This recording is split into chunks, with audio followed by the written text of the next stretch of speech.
Thank you for joining me for another reading through the New Testament. We are in John chapter 11 today. Now a certain man was ill, Lazarus of Bethany, the village of Mary and her sister Martha. It was Mary who anointed the Lord with ointment and wiped his feet with her hair, whose brother Lazarus was ill. So the sisters went to him, saying, Lord, he whom you love is ill. But when Jesus heard it, he said, This illness does not lead to death. It is for the glory of God, so that the Son of God may be glorified through it. Now Jesus loved Martha and her sister and Lazarus. So when he heard that Lazarus was ill, he stayed 2 days longer in the place where he was.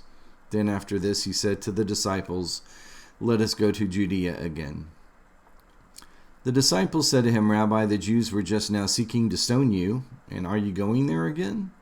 And Jesus answered, Are there not 12 hours in the day? If anyone walks in the day, he does not stumble because he sees the light of this world.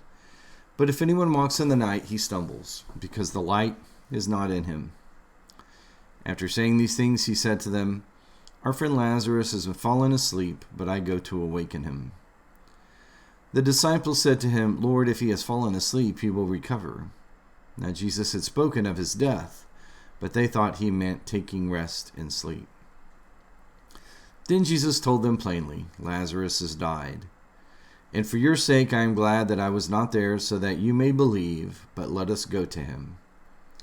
So Thomas, called the twin, said to his fellow disciples, Let us also go, that we may die with him. Now when Jesus came, he found that Lazarus had already been in the tomb 4 days. Bethany was near Jerusalem, about 2 miles off, and many of the Jews had come to Martha and Mary to console them concerning their brother. So when Martha heard that Jesus was coming, she went and met him, but Mary remained seated in the house. Martha said to Jesus, Lord, if you had been there, my brother would not have died. But even now I know that whatever you ask from God, God will give you. And Jesus said to her, Your brother will rise again. Martha said to him, I know that he will rise again in the resurrection on the last day. And Jesus said to her, I am the resurrection and the life. Whoever believes in me, though he die, yet shall he live. And everyone who lives and believes in me shall never die. Do you believe this? And she said to him, Yes, Lord, I believe that you are the Christ, the Son of God, who is coming into the world. When she had said this, she went and called her sister Mary, saying in private, The teacher is here and is calling for you. And when she heard it, she rose quickly and went to him. Now Jesus had not yet come into the village, but was still in the place where Martha had met him. When the Jews who were with her in the house, consoling her, saw Mary rise quickly and go out, they followed her, supposing that she was going to the tomb to weep there. Now when Mary came to where Jesus was and saw him, she fell at his feet, saying to him, Lord, if you had been here, my brother would not have died. When Jesus saw her weeping, and the Jews who had come with her also weeping, he was deeply moved in his spirit and greatly troubled. And he said, Where have you laid him? They said to him, Lord, come and see. And Jesus wept. So the Jews said, See how he loved him. But some of them said, Could not he who opened the eyes of the blind man also have kept this man from dying? Then Jesus, deeply moved again, came to the tomb. It was a cave, and a stone lay against it. Jesus said, Take away the stone. Martha, the sister of the dead man, said to him, Lord, by this time there will be an odor, for he had been dead 4 days. And Jesus said to her, Did I not tell you that if you believed, you would see the glory of God? And so they took away the stone, and Jesus lifted up his eyes and said, Father, I thank you that you have heard me. I knew that you always hear me, but I said this on account of the people standing around, that they may believe that you sent me.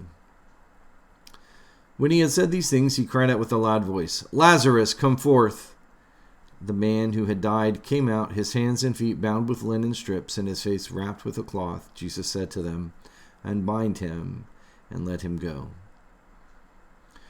Many of the Jews, therefore, who had come with Mary and had seen what he did, believed in him, but some of them went to the Pharisees and told them what Jesus had done.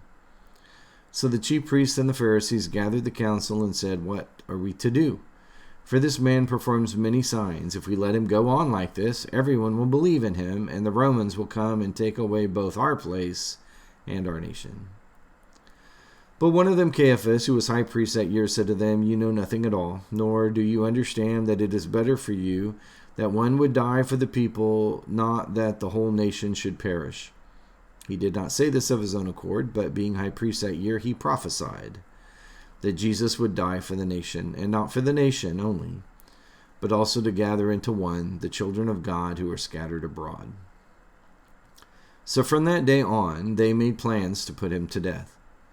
Jesus therefore no longer walked openly among the Jews, but went from there to the region near the wilderness to a town called Ephraim, and there he stayed with the disciples. Now the Passover of the Jews was at hand, and many went up from the country to Jerusalem before the Passover to purify themselves. And they were looking for Jesus, and saying to one another as they stood in the temple, "What do you think? That he will not come to the feast at all?" Now the chief priests and the Pharisees had given orders that if anyone knew where he was, he should let them know, so that they might arrest him. So we have reached the final week of the ministry of Jesus in John's Gospel, precipitated by the raising of Lazarus from the dead.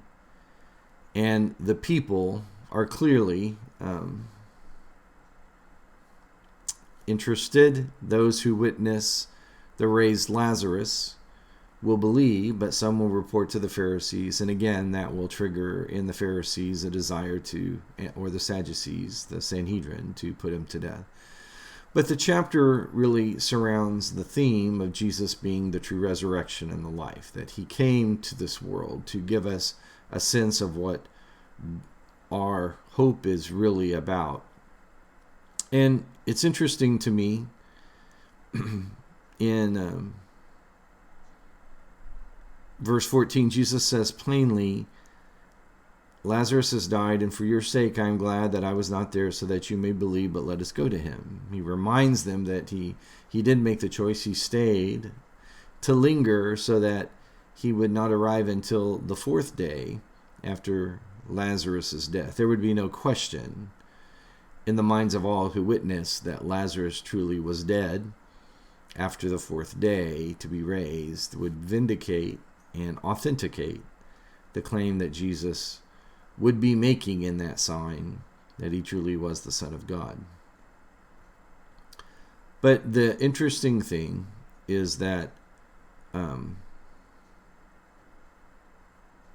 he says here to the disciples that they're to go up to Judea. And Jesus hears what is said about, if we had gone, your friend would not have died. And Jesus says this illness does not lead to death. It is for the glory of God, so that the Son of God may be glorified through it.